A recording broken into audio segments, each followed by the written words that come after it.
Entre 1837 et 1842, 6 planteurs prospères de la région de Colton County, en Caroline du Sud, furent retrouvés marqués au fer rouge dans leur propre demeure, portant sur la peau le même symbole énigmatique qui avait autrefois servi à identifier le bétail humain dans leurs champs de coton. Aucun d'entre eux ne survécut pour raconter qui avait tenu le fer. Les autorités locales enterrèrent l'affaire sous des montagnes de silence.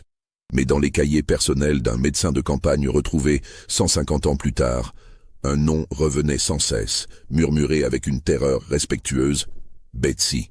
Si cette histoire vous glace déjà le sang, abonnez-vous maintenant et dites-nous en commentaire de quelle ville vous nous écoutez.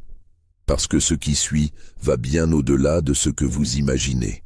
La Caroline du Sud des années 1830 était le cœur battant de l'empire cotonnier américain. Dans le Low Country, cette région côtière où les rivières serpentaient entre les cyprès et les chênes drapés de mousse espagnole, s'étendaient les plantations les plus riches et les plus cruelles du Sud. Colton County en particulier abritait des domaines immenses où des centaines d'âmes asservies trimaient du lever au coucher du soleil, cultivant le coton blanc qui enrichissait une poignée de familles blanches au-delà de toute mesure. Les grandes maisons de maîtres, avec leurs colonnes blanches et leurs vérandas ombragées, se dressaient comme des monuments à la prospérité bâtie sur la chair humaine. Derrière ces façades élégantes se cachait un système d'une brutalité méthodique. Le fouet, le fer à marquer, les chaînes, la séparation des familles, l'humiliation constante. Tous ces instruments servaient à maintenir l'ordre et à briser toute velléité de résistance. Dans ce paysage de violence institutionnalisée, certains noms de planteurs résonnaient avec une réputation particulière. Josiah Caldwell, dont le domaine de Riverside comptait plus de 200 esclaves. Edmund Pritchard, connu pour ses méthodes disciplinaires impitoyables à la plantation de Oakwood. Le colonel Nathaniel Drayton, vétéran des guerres séminoles qui dirigeait Magnolia Grove avec une rigueur militaire. Samuel Pemberton, propriétaire de Cypress Hill, un homme au visage perpétuellement rougi par l'alcool et la colère. Le révérend Thomas Sutton, qui prêchait la soumission chrétienne le dimanche dans sa petite église avant de rentrer à Willow Creek pour administrer lui-même les châtiments corporels. Et enfin le docteur Marcus Fairchild, médecin respecté qui possédait quelques esclaves domestiques dans sa propriété de ville et servait régulièrement les grandes plantations du comté.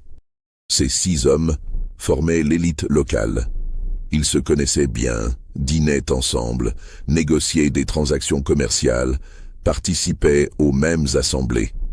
Leurs épouses organisaient des réceptions élégantes où l'on discutait politique et mode. Leurs enfants jouaient ensemble sous la surveillance de nurses noires qui cachaient leur épuisement derrière des sourires forcés. Et puis il y avait les autres, les invisibles, ceux dont les noms n'apparaissaient que dans les registres de propriété listés entre les mules et les charrues. Parmi eux, dans les livres de comptes de Riverside, figurait une entrée laconique datée de 1822. Betsy, femelle, environ 8 ans, achetée de la succession Grimke, $120. Betsy avait grandi à Riverside. Elle avait appris à cueillir le coton dès que ses petites mains purent saisir les capsules blanches sans se déchirer sur les tiges sèches. Elle avait appris à baisser les yeux quand un blanc passait. Elle avait appris à endurer la douleur sans crier. Elle avait appris le silence. Les années passèrent et Betsy devint une jeune femme. Contrairement à beaucoup d'autres esclaves, elle avait eu la chance relative d'apprendre à lire, enseignée en secret par une vieille esclave domestique qui avait elle-même été éduquée dans des circonstances inhabituelles des décennies plus tôt. Cette capacité, Betsy la cachait soigneusement, sachant qu'elle pourrait être sévèrement punie si elle était découverte. Mais cette compétence lui ouvrait un monde que la plupart de ses compagnons d'infortune ne pouvaient pas atteindre. Le monde des documents, des registres, des lettres, des journaux. Elle travaillait principalement dans les champs, mais sa relative compétence lui valut occasionnellement d'être prêtée à d'autres plantations pour des travaux de couture ou d'entretien domestique temporaire. C'est ainsi qu'elle passa du temps à Oakwood, à Magnolia Grove, à Cypress Hill, à Willow Creek. Elle circulait entre les domaines des 6 hommes qui formaient le cercle restreint de pouvoir dans cette partie de Colton County. Ce que personne ne savait, c'est que Betsy observait. Elle écoutait. Elle mémorisait. Le 23 septembre 1837, Josiah Caldwell ne se présenta pas au petit déjeuner à l'heure habituelle. Sa femme, Martha, d'abord irritée par ce qu'elle pensait être une simple négligence, envoya une domestique le chercher dans son bureau où il avait coutume de travailler tard le soir sur ses comptes. La jeune esclave qui poussa la porte poussa un cri qui réveilla toute la maisonnée. Josiah Caldwell était assis dans son fauteuil de cuir, la tête renversée en arrière, les yeux ouverts, fixant le plafond sans le voir. Sa chemise de nuit était déchirée au niveau de la poitrine, révélant une peau marquée au fer rouge. Le symbole était simple mais horrible. Un cercle incomplet avec 3 lignes verticales à l'intérieur, le même motif que Caldwell lui-même utilisait pour marquer ses esclaves afin de les identifier en cas de fuite. Mais ce n'était pas le seul détail troublant. Les lèvres de Caldwell étaient bleues. Un médecin appelé en urgence, le docteur Marcus Fairchild lui-même, conclut à un empoisonnement rapide, probablement par une substance végétale locale. Le fer avait été appliqué post-mortem, jugea-t-il, car la brûlure ne présentait pas les signes d'inflammation que la peau vivante aurait manifestés. La scène était dérangeante par sa mise en scène calculée. Rien n'avait été volé. Aucune trace de lutte. Caldwell semblait avoir été assis tranquillement à son bureau quand la mort l'avait frappé. Puis quelqu'un était entré, avait arraché sa chemise et avait méthodiquement chauffé un fer à marquer avant de l'appliquer sur sa chair morte, créant ce symbole accusateur. Le shérif local, un homme nommé William Hutchins, ouvrit une enquête discrète, très discrète. Trop discrète, murmurèrent certains. Les esclaves de la plantation furent tous interrogés, mais avec une certaine réticence, comme si personne ne voulait vraiment creuser trop profondément. Après tout, accuser un esclave d'avoir assassiné son maître conduisait généralement à des exécutions publiques spectaculaires qui, si elles servaient d'avertissement, créaient aussi une atmosphère de terreur qui pouvait perturber la productivité des plantations. On conclut officiellement à une mort naturelle. Le marquage fut attribué à un acte de profanation, commis par un esclave probablement fugitif, peut-être venu d'une autre plantation. Des patrouilles nocturnes furent renforcées. La vie reprit son cours. Mais dans les quartiers des esclaves de Riverside, un nom circulait en chuchotement. Betsy avait disparu le matin de la découverte du corps. Personne ne l'avait vue depuis la veille au soir. Lorsque les contremaîtres vérifièrent sa cabane, ils la trouvèrent vide, ses rares possessions toujours en place, comme si elle avait simplement cessé d'exister. Les registres furent consultés. Betsy, notait-on avec confusion, avait été prêtée 3 jours plus tôt à Oakwood pour aider à la préparation d'une réception. Mais le contremaître de Oakwood jurait qu'elle était revenue à Riverside 2 jours avant. Les délais ne correspondaient pas. Où était-elle exactement le soir de la mort de Caldwell? Personne ne pouvait le dire avec certitude. Les planteurs décidèrent de considérer Betsy comme fugitive. Des avis de recherche furent placardés, promettant une récompense pour sa capture. Mais les semaines passèrent sans aucune trace d'elle. Les mois qui suivirent la mort de Caldwell furent marqués par une tension sourde. Les planteurs du comté renforcèrent leur surveillance, augmentèrent les patrouilles, durcirent les châtiments pour décourager toute idée de révolte. Martha Caldwell vendit Riverside et partit vivre chez sa sœur en Géorgie, incapable de supporter plus longtemps la grande maison qui lui rappelait son mari. La plantation fut rachetée par un consortium d'investisseurs qui la gérait désormais à distance. L'hiver passa. Le printemps de 1838 arriva avec ses champs de coton qui verdissaient. La routine reprit ses droits. Puis, le 6 juin 1838, Edmund Pritchard manqua sa réunion hebdomadaire avec ses contremaîtres. Cela ne lui ressemblait pas. Pritchard était un homme obsédé par l'ordre et la ponctualité qui punissait sévèrement tout retard. Son épouse se rendit à son bureau privé dans les dépendances de la plantation. Elle le trouva effondré sur son bureau, le visage dans ses papiers, mort. Et sur son dos, visible à travers sa chemise déchirée, le même symbole.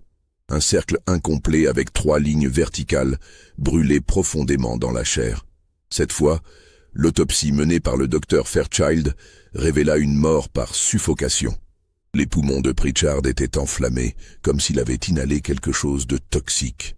Fairchild mentionna dans son rapport privé que seul le shérif Hutchins lut, que cela ressemblait aux effets d'une fumée de certaines plantes marécageuses brûlées dans un espace confiné. Pritchard aurait pu être exposé à cette fumée alors qu'il travaillait, perdant progressivement conscience avant de mourir asphyxié. Le marquage, encore une fois, avait été fait après la mort. Cette fois, la panique s'installa vraiment parmi l'élite du comté. 2 morts en moins d'1 an, toutes 2 avec le même symbole. Ce n'était plus une coïncidence. C'était un message. Le shérif Hutchins intensifia son enquête, mais se heurta à un mur de silence et de terreur. Les esclaves interrogés ne savaient rien, ou prétendaient ne rien savoir. Les Blancs eux-mêmes semblaient réticents à parler, comme si admettre qu'un esclave pouvait méthodiquement assassiner des maîtres blancs ébranlait trop les fondements de leur monde. Et Betsy? Toujours aucune trace. Certains la croyaient morte, noyée dans un marais ou dévorée par les alligators. D'autres murmuraient qu'elle s'était enfuie vers le nord par l'Underground Railroad. Mais quelques-uns, très peu, se demandaient si elle n'était pas plus proche qu'ils ne le pensaient. Le colonel Nathaniel Drayton prit les choses en main. Ancien militaire, il n'était pas homme à se laisser intimider. Il organisa des réunions secrètes avec les autres grands planteurs encore vivants, Pemberton, Sutton et Fairchild. Ils discutèrent de mesures de sécurité, de l'embauche de gardes supplémentaires, de l'installation de verrous renforcés. Mais comment se protéger d'un ennemi qu'on ne voyait pas, d'un ennemi qui semblait connaître intimement leurs habitudes, leurs demeures, leur vulnérabilité?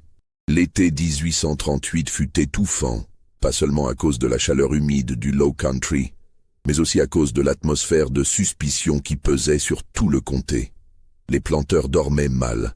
Leurs épouses sursautaient au moindre bruit. Les esclaves se tenaient encore plus silencieux que d'habitude, conscients que la moindre erreur pouvait être interprétée comme de la complicité. Le docteur Marcus Fairchild était un homme méticuleux.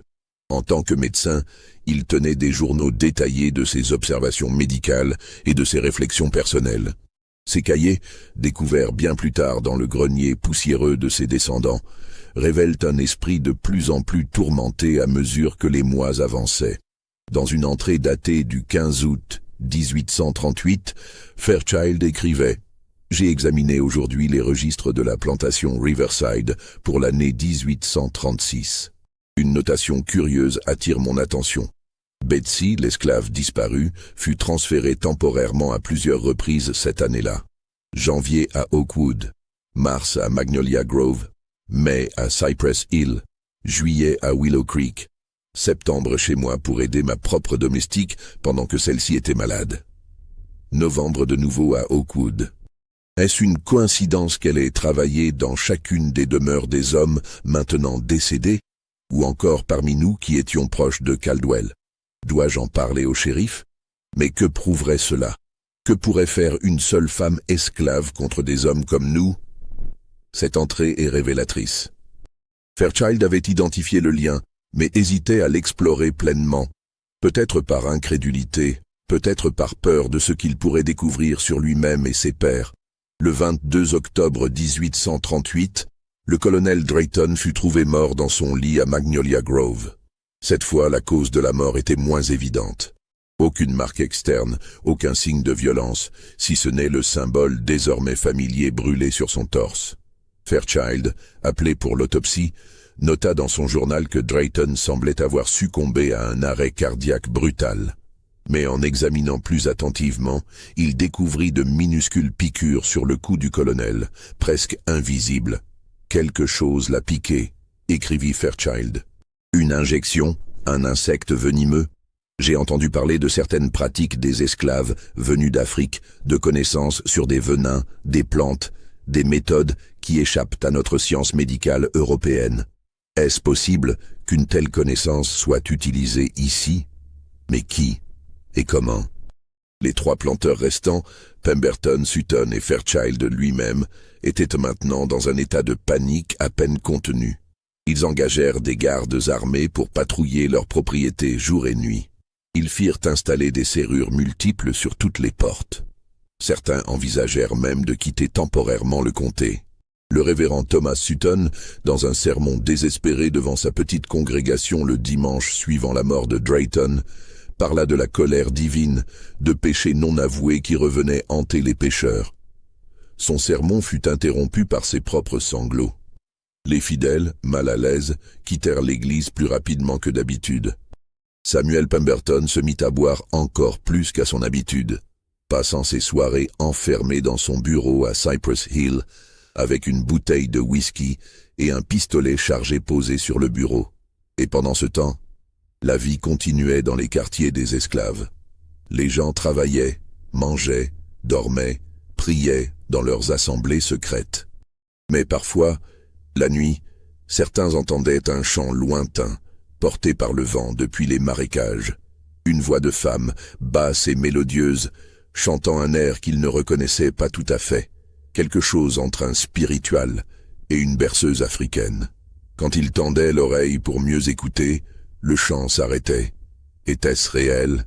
Était-ce leur imagination? Personne n'osait en parler aux Blancs. Dans son journal, Fairchild nota le 25 novembre 1838 « J'ai fait une découverte troublante. En réexaminant mes propres registres domestiques, j'ai retrouvé une note datant de septembre 1836. Betsy avait en effet travaillé dans ma maison pendant 2 semaines. Ma femme l'avait employée pour aider à la préparation de notre réception d'automne. Je me souviens maintenant qu'elle était discrète, efficace, presque invisible. Trop invisible. Un jour, je l'avais trouvée dans mon cabinet, prétendument en train de nettoyer. Mes papiers médicaux étaient sur le bureau.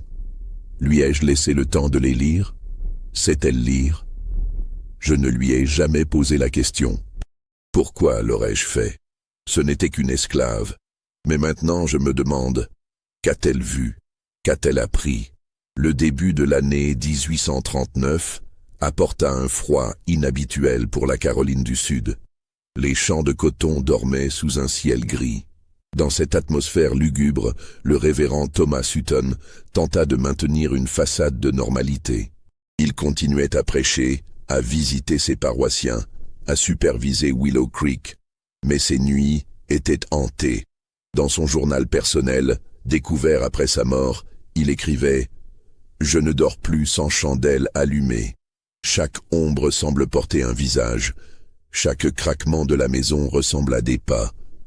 Je prie Dieu de me pardonner mes fautes. Quelles fautes? Je ne sais plus. Nous avons tous des péchés, mais lesquels méritent une telle punition? J'ai essayé d'être un maître juste mais ferme. N'est-ce pas mon droit, mon devoir? » Le mot « juste » était souligné plusieurs fois, presque déchiré par la pression de la plume. Le 12 février 1839, la femme de chambre du révérend Sutton le trouva mort dans son lit.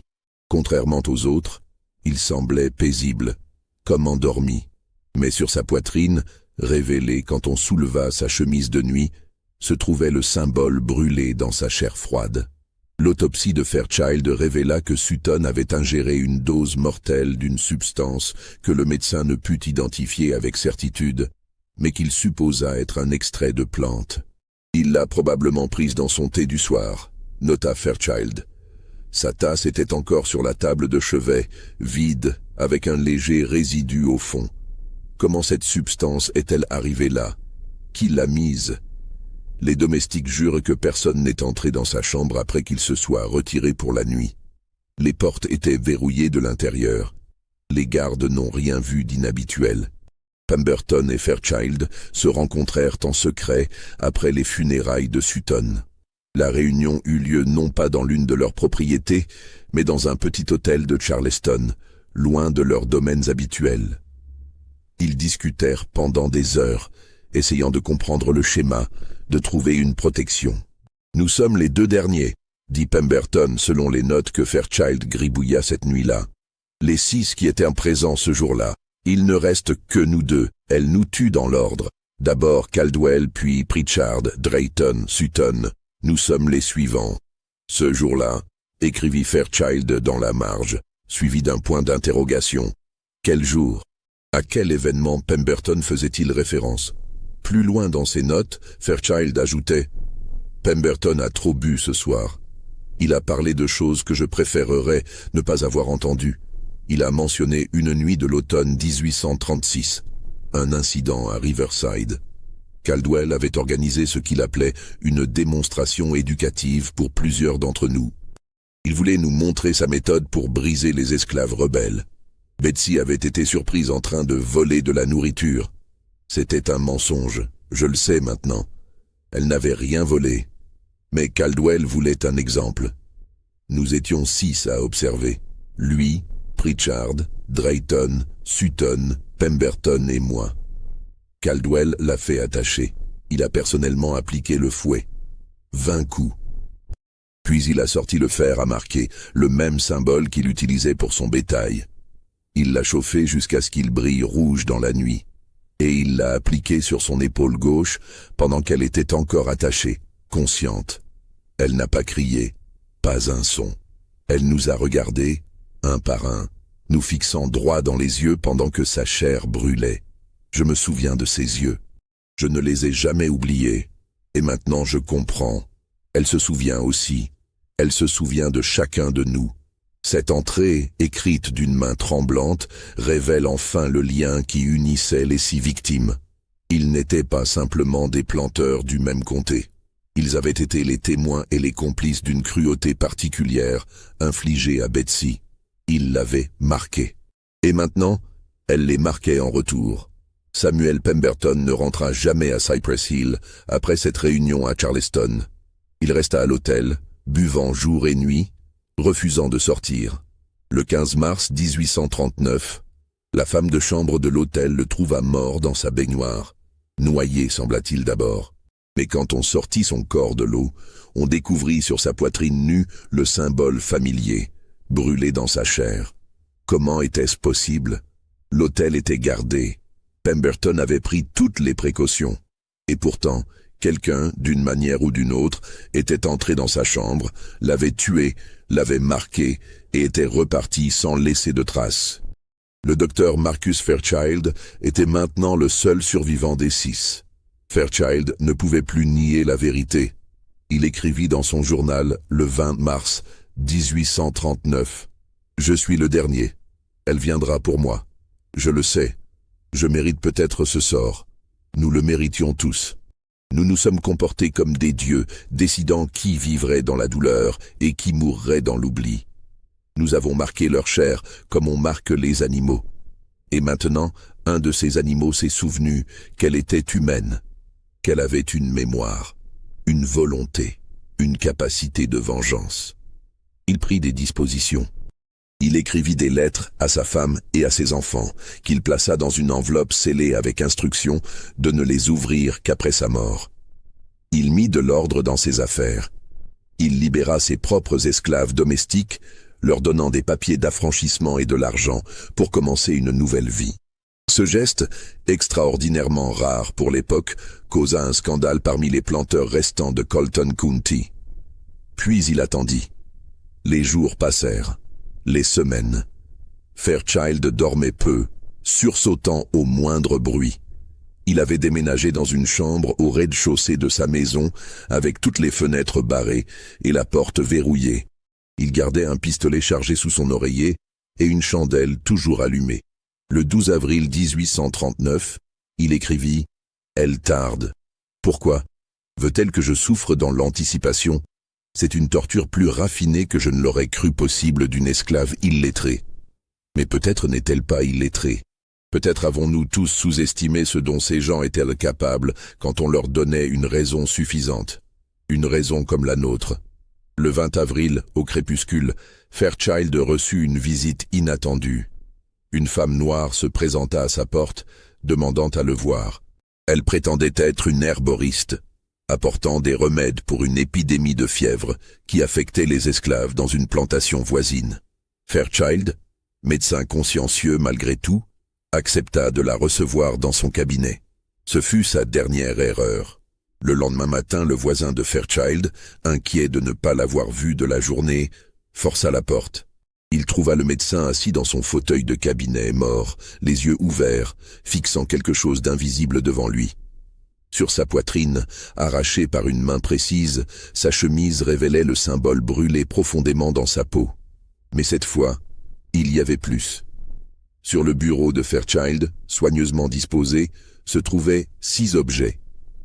6 morceaux de tissu, chacun portant le même symbole brûlé. Et à côté, une note, écrite dans une calligraphie étonnamment élégante, pour provenir d'une esclave supposée illettrée. 6 maîtres ont marqué ma chair. 6 maîtres portent maintenant ma marque. La dette est payée. Que ceux qui restent se souviennent, nous nous souvenons aussi. Le mot « nous » était souligné 3 fois. Le shérif Hutchins, vieilli de 10 ans en 3 années, examina la scène avec un sentiment de défaite. Il prit la note, la lut et la relut. Puis, dans un geste qui en disait long sur son état d'esprit, il la plia soigneusement et la mit dans sa poche au lieu de la classer comme pièce à conviction. L'enquête officielle conclut que Fairchild, tourmenté par la série de morts mystérieuses de ses amis, avait succombé à une crise cardiaque provoquée par le stress et la peur. Le marquage post-mortem, suggéra diplomatiquement le rapport, avait probablement été effectué par un esclave instable cherchant à imiter les crimes précédents. Aucune arrestation ne fut faite. Aucun suspect ne fut nommé. Betsy, officiellement, restait une fugitive. Mais les rumeurs disaient autre chose. Dans les quartiers des esclaves, de Charleston aux plantations les plus reculées du Low Country, on murmurait une autre histoire. On disait qu'une femme noire avait été vue travaillant ici et là, toujours discrète, toujours efficace, changeant de nom et d'apparence avec une facilité déconcertante. Parfois elle était une blanchisseuse, parfois une herboriste, parfois une simple travailleuse de passage. Elle ne restait jamais longtemps au même endroit. Mais là où elle passait, disait-on, les esclaves maltraités trouvaient soudainement de l'aide. Un remède pour une blessure infectée, un conseil murmuré sur comment éviter une punition, une carte grossièrement dessinée montrant un chemin vers le nord. Était-ce Betsy? Personne ne pouvait le confirmer. Mais le nom circulait avec un mélange de respect et de crainte. Les années qui suivirent la mort du docteur Fairchild furent marquées par un changement subtil mais perceptible dans l'atmosphère de Colton County. Les planteurs, bien que ne l'admettant jamais publiquement, devinrent légèrement moins brutaux dans leurs méthodes disciplinaires. Le fouettage public diminua. L'utilisation du fer à marquer, bien que toujours pratiquée, devint moins fréquente. Ce n'était pas de la compassion, c'était de la peur. Une peur qu'ils ne pouvaient pas nommer, mais qui vivait dans leurs cauchemars. Les 6 familles touchées par les morts mystérieuses ne parlèrent jamais publiquement de ce qui s'était passé. Un pacte tacite de silence s'établit entre elles. Les veuves se remarièrent et quittèrent la région. Les enfants furent envoyés dans des pensionnats du Nord. Les plantations changèrent de main, furent divisées, vendues à des étrangers qui ne connaissaient pas l'histoire sombre qui les hantait. Le shérif William Hutchins prit sa retraite en 1841. Dans ces dernières années, il devint un homme taciturne qui buvait seul dans sa maison et refusait de parler du passé. À sa mort, en 1853, on trouva dans ses affaires personnelles un dossier épais marqué « Affaire Caldwell et associés, non résolus ». À l'intérieur, méticuleusement organisés, se trouvaient tous les rapports d'autopsie, les témoignages, les notes d'investigation. Et tout au fond, glissée dans une enveloppe jaunie, la note trouvée sur le bureau de Fairchild. Hutchins n'avait jamais détruit cette preuve, mais il ne l'avait jamais utilisée non plus. Peut-être parce qu'il savait qu'aucun tribunal blanc de Caroline du Sud ne condamnerait jamais l'assassin. Si l'assassin était qui il pensait qu'elle était. Peut-être parce qu'au fond de lui, dans un endroit qu'il n'osait pas examiner de trop près, il comprenait pourquoi cela avait été fait. Les journaux intimes du docteur Fairchild, quant à eux, furent scellés par sa famille et oubliés pendant plus d'un siècle. Ce n'est qu'en 1997, lorsqu'un arrière-arrière-petit-fils nommé Daniel Fairchild les découvrit en vidant le grenier de la vieille maison familiale avant sa vente, que leur contenu fut révélé. Daniel, professeur d'histoire à l'Université de Caroline du Sud, reconnut immédiatement l'importance de ce qu'il avait trouvé. Il publia des extraits des journaux dans une revue académique spécialisée en histoire du Sud antebellum. L'article provoqua un débat académique intense. Certains historiens acceptèrent les journaux comme authentiques et virent dans cette histoire une illustration puissante, bien que terrifiante, de la résistance des esclaves. D'autres demeurèrent sceptiques, suggérant que les journaux pouvaient être des faux élaborés ou que Fairchild, dans sa paranoïa, avait peut-être imaginé des connexions qui n'existaient pas. Après tout, soulignaient les sceptiques, il n'existait aucune preuve matérielle directe que Betsy avait commis ces meurtres. Aucun témoin ne l'avait vue sur les lieux des crimes. Les causes de mort étaient variées et auraient pu être naturelles ou accidentelles. Le marquage post-mortem aurait pu être l'œuvre de plusieurs personnes différentes ou même d'un déséquilibré imitant un schéma imaginaire. Mais Daniel Fairchild, en approfondissant ses recherches, découvrit d'autres éléments troublants. Dans les archives de l'État, il trouva les registres de vente et de transfert d'esclaves pour Colton County entre 1830 et 1840. Betsy y apparaissait effectivement, listée comme ayant été prêtée ou louée temporairement à chacune des plantations des 6 victimes au cours des années 1835 et 1836. Plus intrigant encore, il découvrit dans les archives d'une petite église méthodiste noire de Charleston un registre de baptême datant de 1843. Une femme noire libre y était inscrite sous le nom de Elizabeth Freeman. Le pasteur avait noté en marge que cette femme, qu'il ne connaissait pas auparavant, était apparue dans sa congrégation en 1842, prétendant avoir été récemment affranchie. Elle vivait modestement en travaillant comme herboriste et sage-femme et était respectée pour ses connaissances médicales. Elle ne parlait jamais de son passé. Elizabeth Freeman disparut des registres de l'Église en 1854. Aucune trace de sa mort ne fut trouvée. Elle s'était simplement évanouie de l'histoire, comme elle y était entrée. Était-ce Betsy? Le nom Elizabeth pourrait être une version complète de Betsy. Freeman, nom de famille commun choisi par beaucoup d'anciens esclaves, portait une ironie particulière. Une femme qui s'était libérée elle-même de la manière la plus brutale et définitive possible. Daniel Fairchild, dans son article, présenta tous ces faits sans tirer de conclusion définitive. Il laissa ses lecteurs juges, mais il termina son texte par une réflexion qui résonnait avec force. Si cette histoire est vraie, alors nous devons nous demander non pas comment une femme esclave a pu commettre de tels actes, mais comment un système d'oppression pouvait être si brutal qu'il créait inévitablement de tels actes de vengeance désespérés. Et si cette histoire n'est qu'une légende, un mythe né dans les quartiers des esclaves et transmis en chuchotement, alors nous devons nous demander pourquoi ce mythe a pris une telle force. Pourquoi il était nécessaire de croire qu'au moins une fois, quelqu'un avait pu rendre coup pour coup à un système qui ne connaissait que la violence.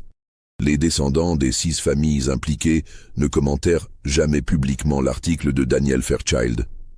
Certains refusèrent catégoriquement de parler avec lui. D'autres prétendaient ne rien savoir de cette histoire. Une seule personne, une petite fille du révérend Thomas Sutton, accepta une courte entrevue téléphonique. Elle dit simplement « Ma grand-mère m'a raconté une fois que son père ne dormait jamais dans le noir après 1837. Elle ne savait pas pourquoi. Maintenant je comprends. Il avait peur de ce qu'il pourrait voir dans les ombres. » En 2005, un groupe de chercheurs obtint la permission d'exhumer les restes de 2 des 6 victimes, Josiah Caldwell et Edmund Pritchard, dont les tombes avaient été localisées dans un vieux cimetière abandonné. L'analyse médico-légale moderne confirma la présence de brûlures sur les ossements, correspondant aux descriptions des rapports d'autopsie originaux. Plus fascinant encore, les analyses toxicologiques détectèrent des traces de composés chimiques compatibles avec plusieurs plantes indigènes du Low Country, connues pour leurs propriétés toxiques. Parmi ces plantes figurait le Cicuta maculata, plus connu sous le nom de cigu d'Amérique, qui pousse abondamment dans les marécages de Caroline du Sud. Ces effets correspondent aux symptômes décrits dans l'autopsie de Caldwell: convulsions, paralysie respiratoire, mort rapide. Une autre substance identifiée provenait probablement du Datura stramonium, appelé localement « trompette du diable », dont les alcaloïdes peuvent causer des hallucinations, la confusion et l'arrêt cardiaque à dose suffisante.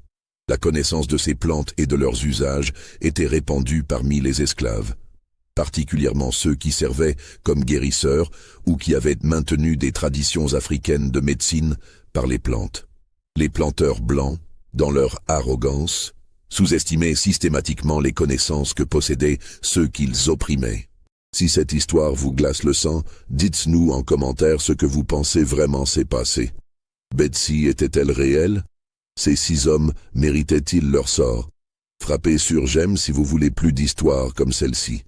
Mais l'élément le plus troublant de toutes les recherches menées sur cette affaire émergea en 2012, quand un historien amateur nommé Robert Chen, travaillant sur un projet de généalogie des familles d'esclaves de Caroline du Sud, découvrit un document extraordinaire dans les archives de la Société historique de Philadelphie. Il s'agissait d'une lettre datée de 1859, écrite par une femme se présentant comme U.F., anciennement de Caroline du Sud. La lettre était adressée à William Steele, le célèbre conducteur de l'Underground Railroad, qui aidait les esclaves fugitifs à atteindre la liberté dans le Nord. Steele conservait méticuleusement les récits des personnes qui l'aidaient, créant ainsi un des plus importants documents historiques sur l'Underground Railroad. La lettre de F était brève mais précise. « Monsieur Steele, je vous écris pour vous remercier de vos efforts continus pour libérer mon peuple.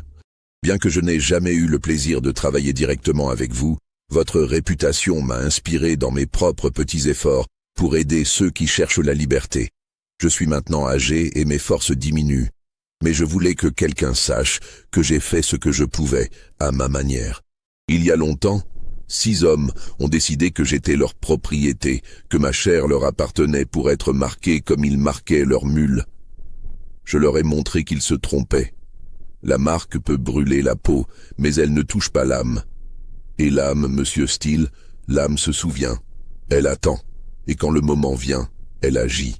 Je pars bientôt pour le jugement final, et j'irai le cœur en paix, sachant que j'ai vengé non seulement mon propre honneur, mais celui de tous ceux qui ont souffert en silence. Puisse Dieu pardonner mes méthodes, car l'intention était juste. Respectueusement, I.F. Chen publia cette lettre dans un blog d'histoire locale, où elle attira peu d'attention en dehors d'un petit cercle de passionnés. Mais pour ceux qui connaissaient l'histoire de Betsy et des 6 planteurs, la connexion était évidente et glaçante. I.F. Elizabeth Freeman. Betsy. Si cette lettre était authentique, et l'analyse de l'encre et du papier suggérait qu'elle datait bien de la période indiquée, alors c'était la seule preuve directe que Betsy avait survécu, qu'elle avait vécu libre pendant des décennies après avoir commis ses actes de vengeance, et qu'elle n'avait jamais regretté ce qu'elle avait fait. William Steele lui-même n'avait laissé aucune note sur cette correspondance. Peut-être avait-il choisi, comme le shérif Hutchins des décennies plus tôt, de ne pas partager certaines vérités. Peut-être comprenait-il que cette histoire, si elle était révélée à son époque, pourrait être utilisée par les partisans de l'esclavage comme preuve que les Noirs étaient violents et dangereux, justifiant ainsi encore plus d'oppression. Aujourd'hui, les historiens continuent de débattre de l'authenticité de l'affaire Betsy. Les archives officielles sont maigres et contradictoires. Les témoignages directs n'existent pas, à l'exception des journaux du Dr Fairchild et de la lettre douteuse à William Steele. Il n'y a aucune photographie de Betsy, aucun portrait, aucune description physique détaillée. Elle reste une ombre dans l'histoire, définie uniquement par ses actes supposés. Mais dans les communautés afro-américaines de Caroline du Sud et au-delà, l'histoire de Betsy a pris une vie propre. Elle est devenue une légende, un conte moral, un exemple de résistance ultime. Les grands-mères la racontent à leurs petits-enfants. Les artistes s'en inspirent pour créer des pièces de théâtre, des poèmes, des peintures. Les militants des droits civiques l'ont citée comme symbole de la lutte contre l'oppression. Vraie ou fausse, l'histoire de Betsy pose des questions dérangeantes qui résonnent encore aujourd'hui. Jusqu'où peut aller une personne opprimée avant de briser? Quand la violence devient-elle une réponse légitime à la violence systémique?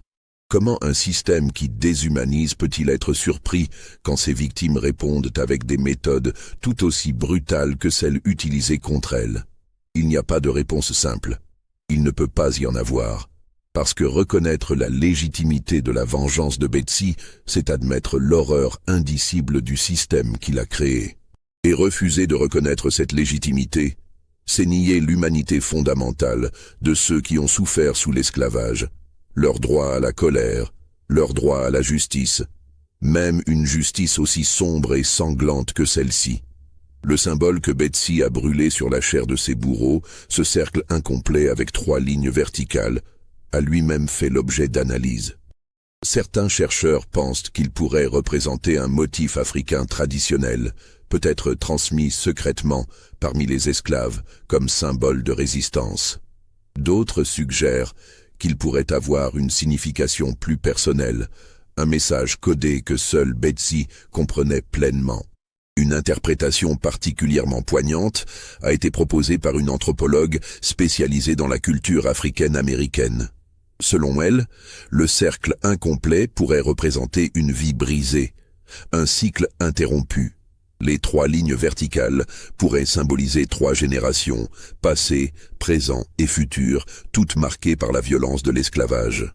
En marquant ses oppresseurs avec ce symbole, Betsy aurait transformé un instrument de déshumanisation en déclaration de son humanité indestructible. Mais peut-être que la vérité est plus simple et plus terrible. Peut-être que le symbole ne signifiait rien d'autre que ceci. Vous m'avez marqué. Maintenant je vous marque. Nous sommes égaux dans la douleur. En 2018, un monument fut érigé dans un petit parc de Charleston, en Caroline du Sud. Il ne mentionnait pas Betsy par son nom, car son existence même restait contestée. Mais il portait cette inscription, à la mémoire de tous ceux qui ont résisté à l'esclavage par tous les moyens nécessaires. Leur courage, même dans ses formes les plus sombres, nous rappelle le coût humain de l'oppression et l'impératif moral de la liberté. Lors de la cérémonie d'inauguration, une vieille femme s'avança pour déposer une fleur au pied du monument. Personne ne savait qui elle était. Quand on lui demanda son nom, elle sourit légèrement et dit « Je suis juste quelqu'un qui se souvient ». Puis, elle disparut dans la foule avant qu'on puisse lui poser d'autres questions. L'histoire de Betsy, vraie ou mythique, nous hante parce qu'elle expose une vérité inconfortable. L'esclavage n'était pas seulement un système économique ou une institution sociale. C'était une violence quotidienne, intime, qui brûlait aussi sûrement que le fer rouge sur la chair. Et cette violence engendrait inévitablement sa propre violence en retour. Les 6 hommes qui moururent entre 1837 et 1839 n'étaient pas des monstres exceptionnels. Ils étaient des hommes ordinaires de leur temps et de leur classe, suivant les pratiques acceptées de leur société.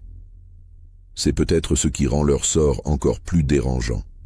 Parce que si des hommes ordinaires pouvaient commettre de telles cruautés dans le cadre de la normalité sociale, et si ces cruautés pouvaient engendrer une vengeance aussi méthodique et implacable, alors qu'est-ce que cela dit sur la nature humaine, sur notre capacité collective à normaliser l'horreur, sur les conséquences à long terme de cette normalisation? Les historiens qui étudient cette affaire notent souvent un détail troublant. Après 1842, le taux de morts mystérieuses parmi les planteurs de Colton County diminua significativement. Ce n'était pas parce que l'esclavage était devenu moins brutal.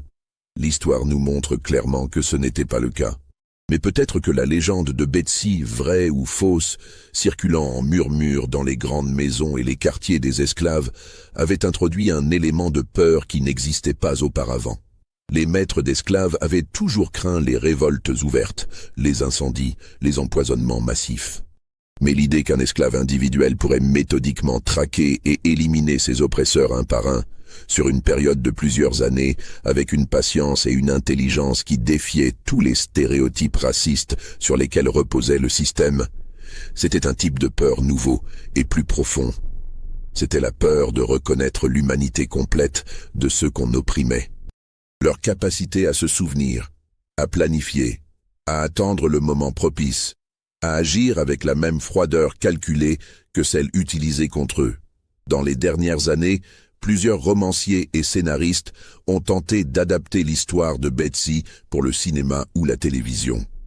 Tous ont abandonné le projet. L'un d'eux expliqua dans une interview comment raconter cette histoire de manière responsable.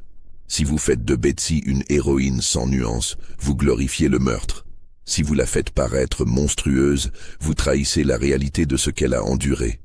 Si vous essayez de rester ambigu, vous risquez de paraître complice du système qui l'a créé. C'est une histoire impossible à raconter et pourtant elle doit être racontée. C'est cette impossibilité même qui donne à l'histoire sa puissance persistante. Elle refuse la catégorisation facile. Elle refuse le jugement moral simple. Elle nous force à nous asseoir dans l'inconfort de questions sans réponse.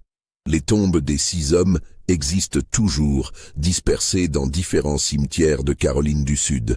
Certaines sont bien entretenues, visitées régulièrement par des descendants qui ne connaissent peut-être pas tous les détails de comment leurs ancêtres sont morts.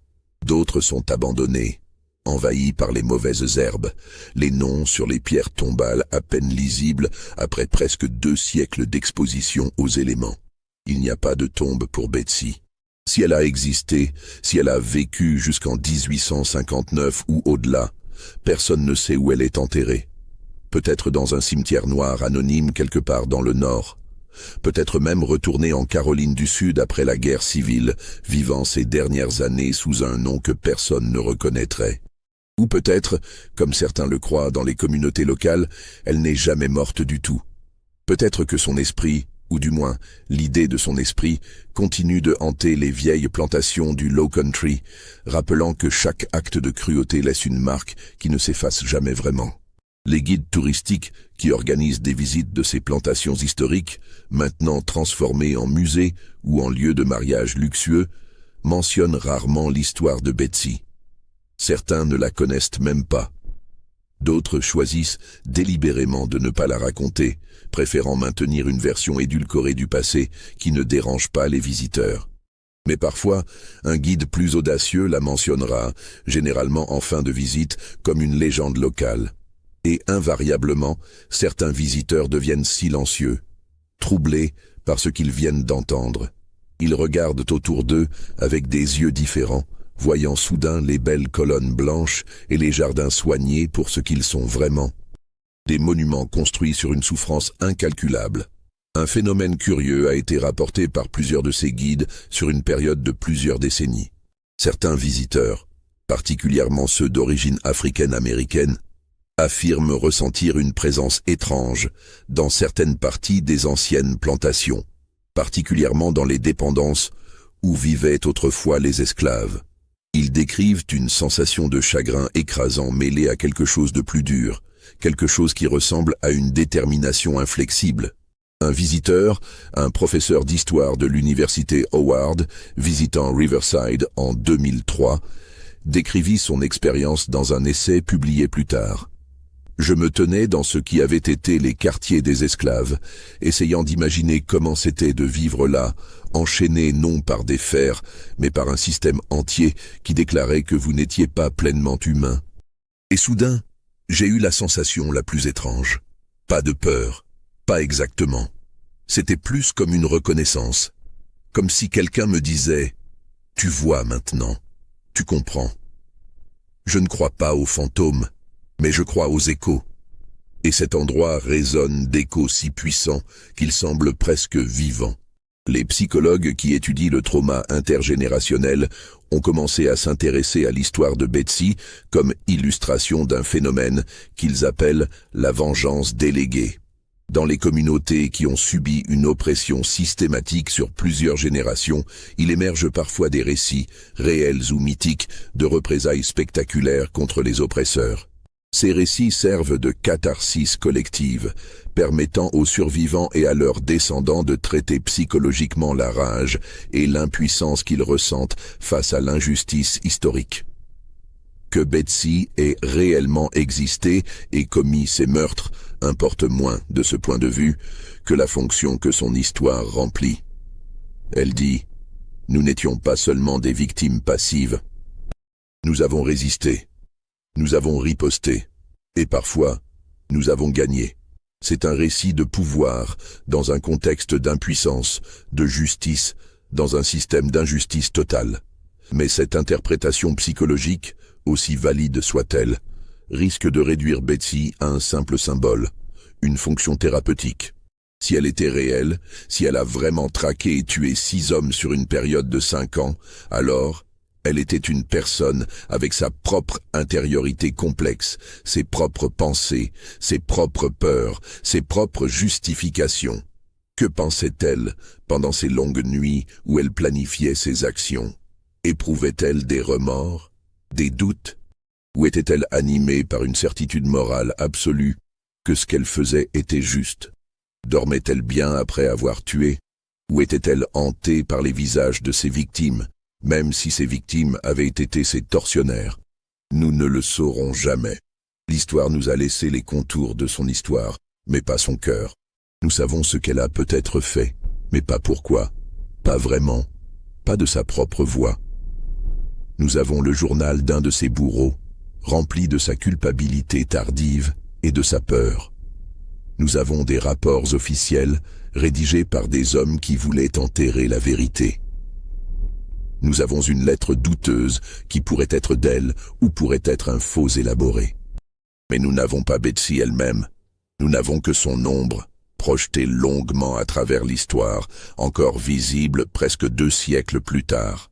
En 2020, pendant les manifestations qui ont suivi le meurtre de George Floyd, quelqu'un a peint un graffiti sur le mur d'un bâtiment abandonné à Charleston. C'était le symbole, ce cercle incomplet avec 3 lignes verticales, reproduit en grand format avec de la peinture noire. En dessous, en lettres rouges, Betsy se souvient. Nous nous souvenons. La police a effacé le graffiti en quelques jours, mais des photos circulaient déjà sur les réseaux sociaux, partagées des milliers de fois. Une nouvelle génération découvrait l'histoire, se l'appropriait, la transformait en quelque chose de pertinent pour leur propre lutte. Les conservateurs furent scandalisés, dénonçant ce qu'ils voyaient comme la glorification d'une meurtrière. Les progressistes défendirent le graffiti comme une affirmation légitime de résistance historique. Les débats firent rage en ligne pendant des semaines. Ce qui était perdu dans tout ce bruit, c'était la question plus profonde que l'histoire de Betsy nous force à confronter. Comment vivons-nous avec un passé dont les blessures ne guérissent jamais? Comment honorons-nous la mémoire de ceux qui ont souffert sans minimiser cette souffrance, mais aussi sans rester éternellement prisonniers de la rage qu'elle engendre? L'histoire de Betsy n'offre pas de rédemption. Ce n'est pas une histoire où le bien triomphe du mal de manière édifiante. C'est une histoire où la violence engendre la violence, où la cruauté crée sa propre cruauté en miroir, où personne n'émerge vraiment victorieux, seulement différemment brisé. Les 6 hommes sont morts. Betsy, si elle a survécu, a dû vivre avec le poids de ce qu'elle avait fait, quel que soit son sentiment de justification. Les familles des 2 côtés ont porté le fardeau de secret et de silence. Et la société qui avait créé les conditions pour que tout cela se produise a continué, essentiellement inchangé, jusqu'à ce que la guerre civile la détruise violemment 2 décennies plus tard. Il y a une dernière pièce de l'histoire qui mérite d'être racontée.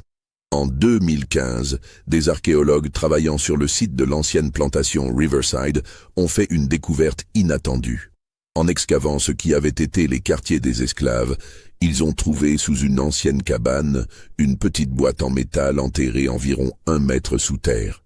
À l'intérieur de la boîte, étonnamment bien préservée, se trouvait une série d'objets personnels. Un petit peigne en os, quelques perles de verre, un morceau de tissu soigneusement plié et un livre.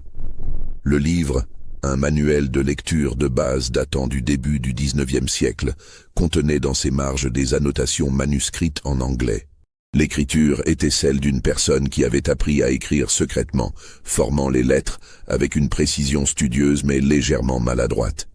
Les notes étaient principalement des réflexions personnelles, des prières, des observations sur la vie quotidienne. Mais sur la dernière page, il y avait une entrée plus longue, non datée, qui glaça le sang des archéologues qui la lurent pour la première fois. Ils pensent que je ne suis rien, que je ne vaux rien, que je ne ressens rien. Ils se trompent. Je ressens tout. Je me souviens de tout. Chaque coup, chaque humiliation, chaque nuit où j'ai prié pour que la mort vienne me prendre. Mais la mort ne vient pas pour moi. Pas encore. Parce que j'ai un travail à faire. 6 hommes ont regardé pendant qu'on me marquait comme un animal. 6 pères Dieu m'ont vu pleurer sans verser une larme, hurler sans faire un son. Ils ont cru me briser. Ils m'ont rendu plus forte. Je sais maintenant ce que je dois faire. Je sais ce que je suis capable de faire. Ils m'ont appris la cruauté. Je serai leur meilleur élève. Que Dieu me pardonne pour ce que je vais devenir. Mais si Dieu existe, il comprendra. Il doit comprendre. Parce que si la justice n'existe pas dans ce monde, alors je la créerai moi-même. Une marque pour une marque. Une vie pour une vie. 6 pour une. C'est le seul langage qu'ils comprennent, le langage de la douleur. Je vais le parler couramment. L'inscription n'était pas signée. Aucun nom n'apparaissait dans le livre. Mais l'analyse de l'âge du papier, de l'encre et du style d'écriture datait le document des années 1830. L'excavation révéla que la boîte avait été enterrée approximativement en 1837, juste avant ou juste après la mort de Josiah Caldwell. Les archéologues débattirent pendant des mois sur ce qu'ils devaient faire de cette découverte. Certains voulaient la rendre publique immédiatement, la voyant comme une preuve tangible de l'histoire de Betsy. D'autres craignaient les implications, l'utilisation politique qui pourrait en être faite, la douleur que cela pourrait rouvrir. Finalement, ils décidèrent de la placer dans les archives de la Société historique de Caroline du Sud, avec une note expliquant le contexte de sa découverte, mais sans faire de déclaration définitive sur son auteur. Le livre peut être consulté sur rendez-vous par les chercheurs sérieux. Très peu l'ont fait. Ceux qui l'ont lu rapportent une expérience profondément troublante. Ce n'est pas l'écriture d'un monstre ou d'une folle. C'est l'écriture d'une personne intelligente, réfléchie, poussée au-delà de toute limite humaine raisonnable. On peut presque voir, dans la progression des entrées tout au long du livre, la transformation d'une jeune femme qui notait des prières et des espoirs simples en quelqu'un qui planifiait froidement des meurtres multiples. Un psychologue criminologue qui examina le livre nota dans son rapport: si cette personne, appelons-la Betsy pour la commodité, a réellement écrit ceci et a réellement commis les actes décrits dans les archives historiques, alors nous sommes face à un cas extraordinairement rare. Ce n'est pas une tueuse en série au sens moderne du terme, motivée par des pulsions sadiques ou psychopathiques. C'est quelqu'un qui a méthodiquement planifié et exécuté une série de vengeances avec une logique morale interne cohérente. Le fait qu'elle ait pu maintenir cette cohérence sur une période de plusieurs années, continuant à fonctionner normalement dans la société tout en poursuivant son plan, suggère un niveau de contrôle de soi et de dissociation vraiment remarquable. Il ajoutait, dans une note personnelle en bas du rapport, « Je ne peux pas, en tant que professionnel, condamner le meurtre. Mais je ne peux pas non plus, en tant qu'être humain, condamner quelqu'un qui a répondu à une torture systématique de la seule manière qu'elle pensait pouvoir le faire. C'est une position éthiquement inconfortable, mais l'honnêteté m'oblige à l'admettre. Cette position inconfortable est peut-être la seule réponse honnête que nous pouvons avoir face à l'histoire de Betsy. Toute tentative de la réduire à une simple leçon morale, dans un sens ou dans l'autre, trahit la complexité terrible de ce qui s'est réellement passé. Dans les communautés descendantes d'esclaves de Caroline du Sud, l'histoire continue d'être transmise, mais de manière plus nuancée que dans les versions populaires. Les grands-mères qui racontent l'histoire à leurs petits-enfants incluent généralement un avertissement. Betsy a fait ce qu'elle pensait devoir faire, Mais la vengeance ne guérit jamais vraiment les blessures. Elle crée seulement de nouvelles cicatrices. Nous devons nous souvenir de son histoire, honorer son courage, mais pas glorifier sa violence. Ce que nous devons glorifier, c'est sa survie, sa force, sa refus d'être brisé. La vengeance était juste une partie de son histoire. Le reste était de continuer à vivre, à exister, à être humaine malgré tout ce qu'on avait fait pour nier son humanité. Cette sagesse populaire peut être plus profonde que toute analyse académique. Elle reconnaît Betsy comme une personne complète, pas seulement comme une vengeresse ou une victime, mais comme quelqu'un qui contenait des multitudes, comme nous tous. Il y a une tradition dans certaines églises noires de Caroline du Sud, particulièrement celles qui remontent à la période de l'esclavage. Une fois par an, lors d'un service spécial appelé « Le Souvenir », la congrégation liste les noms de ceux qui sont morts dans l'esclavage, autant que l'on peut les retrouver dans les registres fragmentaires qui ont survécu. Après chaque nom, la congrégation répond « Nous nous souvenons ». À la fin de la liste, le pasteur dit toujours « Et pour ceux dont les noms ont été perdus, dont les histoires ont été effacées, dont les vies ont été niées, mais qui ont néanmoins résisté, de toutes les manières dont ils pouvaient. » Et la congrégation répond « Nous nous souvenons ». Personne ne prononce le nom de Betsy, mais tout le monde sait qu'elle est incluse dans cette dernière invocation, celle dont le nom a presque été perdu, dont l'histoire a presque été effacée, dont la vie a été niée, mais qui a résisté, de la manière la plus sombre et la plus définitive possible. Les derniers témoins vivants qui auraient pu avoir entendu des récits de première main sur cette affaire sont morts au début du XXe siècle. Ce que nous avons maintenant, ce sont des échos d'échos, des histoires de gens qui ont entendu des histoires de gens qui se souvenaient. À chaque transmission, des détails changent, sont ajoutés, sont perdus. L'histoire devient plus mythique, moins ancrée dans les faits vérifiables. Mais peut-être que c'est approprié. Peut-être que l'histoire de Betsy n'a jamais été destinée à être un document historique précis.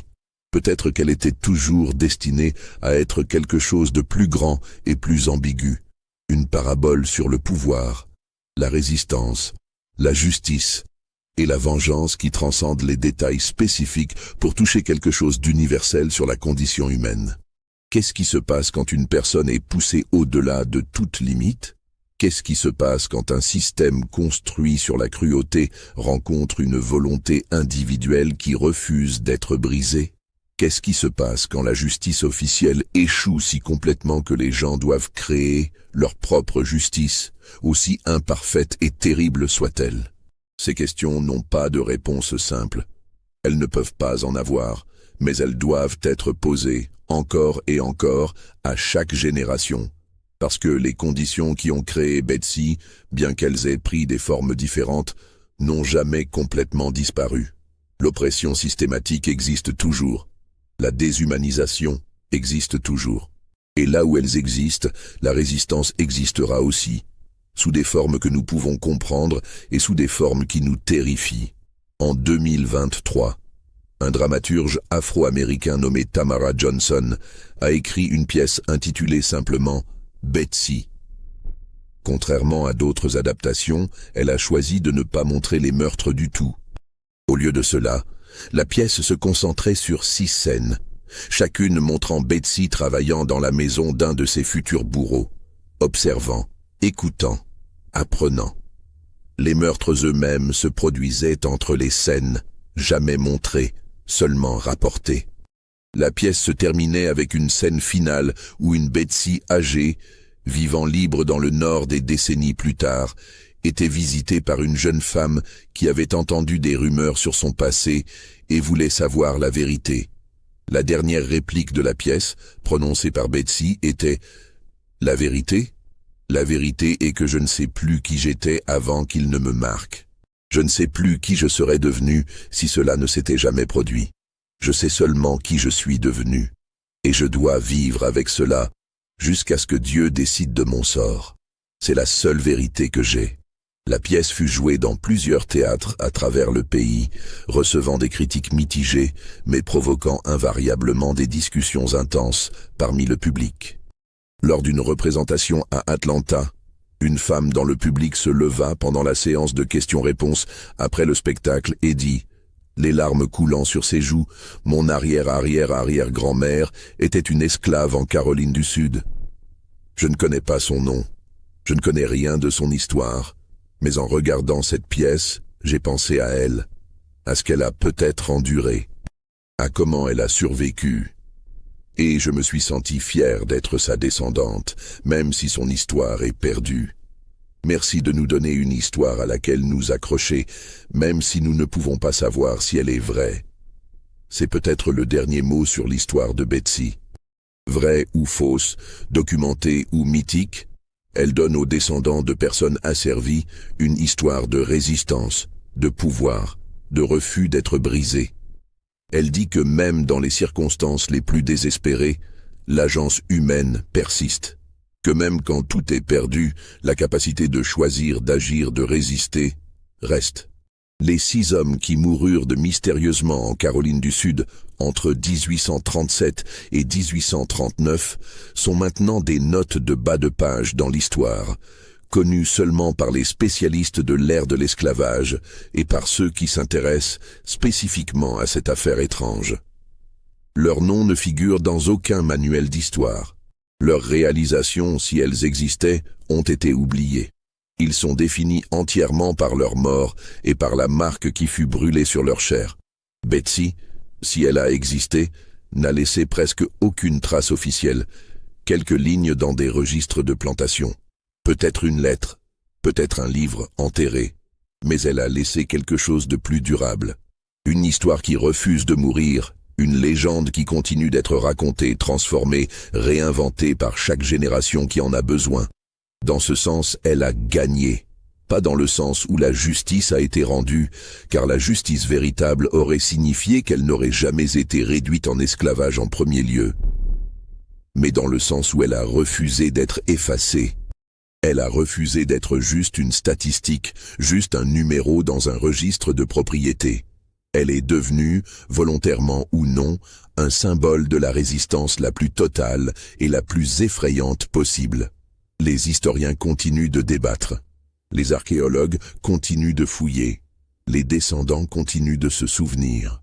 Et quelque part, dans les vieux marécages du Low Country de Caroline du Sud, le vent souffle à travers les cyprès drapés de mousse espagnole, portant peut-être l'écho d'un chant ancien, une voix de femme basse et mélodieuse, chantant une berceuse qui est aussi un avertissement. Le système qui a créé Betsy a finalement été détruit, mais au prix d'une guerre civile qui a coûté plus de 600 000 vies. L'esclavage a pris fin, mais ses conséquences continuent de résonner dans la société américaine jusqu'à aujourd'hui. Et dans ces résonances, dans ces blessures qui ne guérissent jamais complètement, l'histoire de Betsy trouve encore un écho. Parce qu'au fond, ce n'est pas vraiment une histoire sur la vengeance. C'est une histoire sur ce qui se passe quand on nie systématiquement l'humanité des gens. C'est une histoire sur les conséquences inévitables de la cruauté institutionnalisée. C'est une histoire qui nous met en garde. Ce que vous faites aux autres, d'une manière ou d'une autre, vous revient. Les 6 hommes l'ont appris. Le shérif Hutchins, qui a refusé de vraiment enquêter, l'a peut-être compris aussi, dans ces dernières années. La société de Caroline du Sud l'a appris quand la guerre est venue et a tout détruit. Nous, regardant en arrière à travers les siècles, devons l'apprendre encore et encore. Betsy n'était peut-être pas une héroïne au sens traditionnel. Elle était peut-être une meurtrière, froide et calculatrice. Mais elle était aussi, incontestablement, une personne qui a refusé d'accepter le rôle que son époque et sa société avaient assigné pour elle. Elle a dit non de la manière la plus absolue possible. Et ce non résonne encore. Dans le silence qui suit chaque récit de son histoire, dans la pause inconfortable, quand quelqu'un demande « Est-ce que c'est vraiment arrivé ?» Dans l'hésitation, avant de répondre « Nous ne savons pas, mais peut-être » réside quelque chose d'important. C'est la reconnaissance que l'histoire officielle, celle écrite par les vainqueurs et les puissants, n'est jamais l'histoire complète. Qu'il y a d'autres histoires, racontées en chuchotement, transmises de génération en génération, que nous devons écouter, même si, surtout si, elles nous mettent mal à l'aise. L'histoire de Betsy nous met mal à l'aise parce qu'elle devrait le faire. Une histoire confortable sur l'esclavage serait un mensonge. L'esclavage n'était pas confortable, c'était brutal, sanglant, inhumain. Et les réponses à cette brutalité, même quand elles prenaient des formes que nous préférerions ne pas contempler, faisaient partie de cette même réalité terrible. Nous ne pouvons pas choisir de nous souvenir seulement des parties de l'histoire qui nous font nous sentir bien. Nous devons nous souvenir aussi des parties sombres, des parties qui nous montrent ce dont les humains sont capables dans les deux sens, la capacité d'infliger la cruauté et la capacité de répondre à cette cruauté avec une cruauté équivalente. Ce n'est qu'en nous souvenant de tout, en acceptant toute l'horrible complexité de notre passé, que nous pouvons espérer créer un futur différent. Vous venez d'entendre une des histoires les plus troublantes et les plus controversées de l'histoire américaine. Une histoire qui divise encore les historiens aujourd'hui. Betsy était-elle réelle? Ces 6 hommes sont-ils vraiment morts de la manière décrite? Ou est-ce une légende née de la douleur collective de ceux qui ont souffert sous l'esclavage? Nous ne pouvons pas savoir avec certitude. Mais nous pouvons nous souvenir.